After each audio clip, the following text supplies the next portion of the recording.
Craft that serves with the United States Air Force and the United States Navy. It is known as the Beechcraft Texan II aircraft. And with me up here is a guy who's got a call sign of Data. His name is John Wren. And John, a pleasant good morning to you. Good morning to you, Bob. It's a great day here at the Andrews Open House. Indeed it is. All right, well, tell you what I'd like to figure out with you here. Let's see what we've got here for the airplane that's on the takeoff roll. We got a guy whose call sign is Gameshow. Now, I don't know where that came from, but I know where the airplane came from. It came from Hawker Beechcraft, and it is the T-6 Texan II. Yeah, the T-6C there, you see, flying just did a roll after takeoff with only 160 knots. He'll climb on up to about 4,500 feet and come back around for another pass.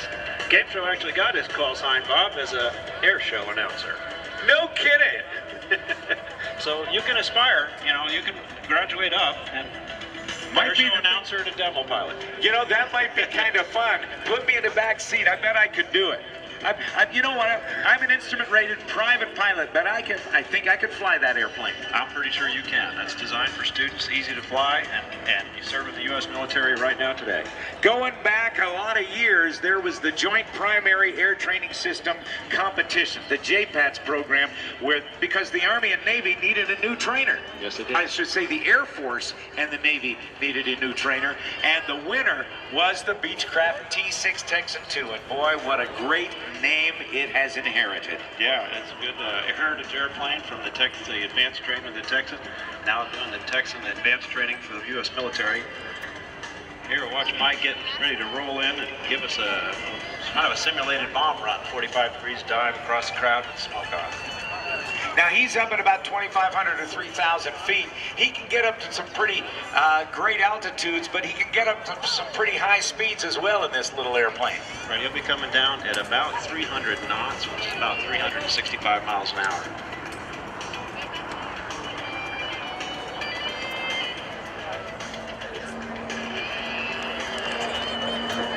He'll be pulling up for a vertical roll at the end there. Very quiet airplane, a jet engine that turns a propeller. They call it a turboprop. That's correct. Who made it? Pratt & Whitney. One of the great aviation engine manufacturers of all time. Now, as he comes down, he'll come down to 45. I bet you he's going to roll the airplane upright, isn't he? Yeah, he should be. 2 points of a 4-point hesitation roll. That's a 1/2 Cuban 8. What's coming up next, John? Yeah, come up and reposition with a 1/2 Cuban 8 and then come back around for a loop with a roll at the top. Now, the T-6 Texan II, when it won the competition, they had the T-6A, and that's been around for a while, and then they had the B. What's the difference between the A and the B and now this C? Well, the A model had glass cockpit, but it simulated the old round dial gauges, which are what was used throughout the Air Force at the time, 12 years back. The Navy went to a glass cockpit training mentality, so we mirrored that. A heads-up display and a full new avionics suite. The C takes advantage of the heads-up display and adds weapons training capability with 6 hard points under the wing. Gotcha. Kirby Chambliss going by. Give him a wave, everybody. All right, so as Gameshow comes up over the top, he's flying the T-6C. Now, with weapons training carrying capability, if it can carry weapons, it could also possibly be used as maybe even a light attack aircraft. Would that be correct? That is correct. And we do have 2 aircraft right now that we're doing testing on. We've got some fairly impressive weapons deliveries. We basically took the T-6, which is a very rugged trainer built to last 50 years, flight use from a student who is kind of not real nice to it, and then put the best weapons controller on the planet from the A-10 inside the aircraft, and we're getting some accuracy measured in inches instead of feet. So the A-10 Thunderbolt II's fire control system, yes, that controls that GAL-8 Avenger cannon, is the same one you're using in this? Because that's one of the most potent airplanes in the world today. That's correct, in our AT-6. In your AT-6, which is not the same AT-6 from 1938 to 1945. This AT-6, not advanced trainer, but this one, attack T-6. Coming up next, let's watch the 4-point roll. Now, what's unique about this, John? Well, notice as the smoke goes by, he didn't lift his nose any to track the airplane. He's keeping it straight as an arrow because the plane's inherently very stable. So if you want to turn it into do spin training in it, how do you get it unstable to do the spins? How do you unlock the airplane? You can release the controls. That's one thing you can do. To get it in a spin or get it out?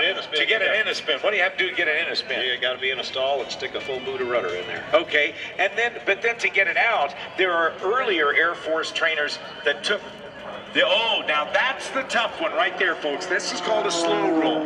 There are aerobatic people in our country who fly aerobatics for a living who say if you can do a slow roll well, you can do any aerobatics well, and that was flawless. Ladies and gentlemen, how about a nice round of applause for Mike Rambo, call sign Gameshow, flying the AT-6. I should say the T-6C, or what is it? The Texan II. The Texan II. We'll go with that. What's coming? Coming in inverted, and then that's not such a big deal, but he's going to roll over and continue on inverted, right show center. Takes a good bit of coordination right here. Notice again, no nose track, straight as an arrow right across the field. That's awesome. Now, going upside down in this Texan, I know another guy who flies the original Texan, the World War II trainer, the pilot maker, who does an inverted to inverted roll, but he doesn't stay there very long because it's really kind of limited in the amount of time it can spend upside down. What about this airplane? This one's designed for 60 seconds inverted flight. Upside down for a whole minute. Yep. Not comfortable, but very, I suppose, utilitarian. And minus 3.5 G's if you wanted it. Really? And positive 7 G's. Now, this is another one that's so hard to do. And again, that smoke track is a telltale going into knife edge flight where the wings don't develop any lift. So that's all the job of Mike Rambo to make sure it maintains altitude all the way through that. That's correct. That's a lot of skill. Yeah, he'll be coming back one more time. As you notice, he's got the canopy on the top and all of you are on the bottom. So he's going to come over upside down and make a wave with the crowd for his final pass. All right, everybody, make a wave to Mike Gameshow Rambo in the Texan II from Beechcraft. I waved back. That's cool. He obviously saw just you and me waving at him. Probably, yeah. Boy, that's great. The T-6 Texan II, brought to you by your United States Air Force and the United States Navy. And you can check. You guys are on Facebook. Are you on Facebook too? I think Gameshow's on Facebook. Is he? Where do we go to get him? Texan Demo? Is that it? Texan, the number 2, Demo. Texan Demo. Numeral 2 Demo. And on Twitter too at Texan 2 Demo. So check him out. You can send a thank you note and give him some virtual applause since he can't hear us, but he can see us. He's going to bring it into land in just a second. So, John Wren, thank you very much for telling us all about the Texan II from Beechcraft, and very, very nice to spend some time with you this weekend. Thank you very much. Thanks, partner. Ladies and gentlemen, a big round of applause for John Wren and also Mike Gameshow Rambo in the Texan II. Thanks, buddy.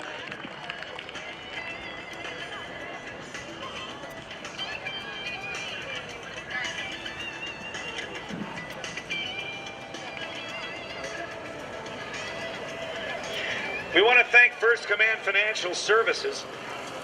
They're a proud sponsor of the 2012 Joint Services Open House Air Show. Stop by First Command's booth for your chance to win a radio-controlled stunt plane. First Command, helping military professionals and federal employees plan confidently in their pursuit of financial security. Granger, your one-stop shop supplier for products and gear to maintain your facilities, provide safety, to serve, protect, and rescue. Stop by our booth for more information. Granger, for the ones who get it done.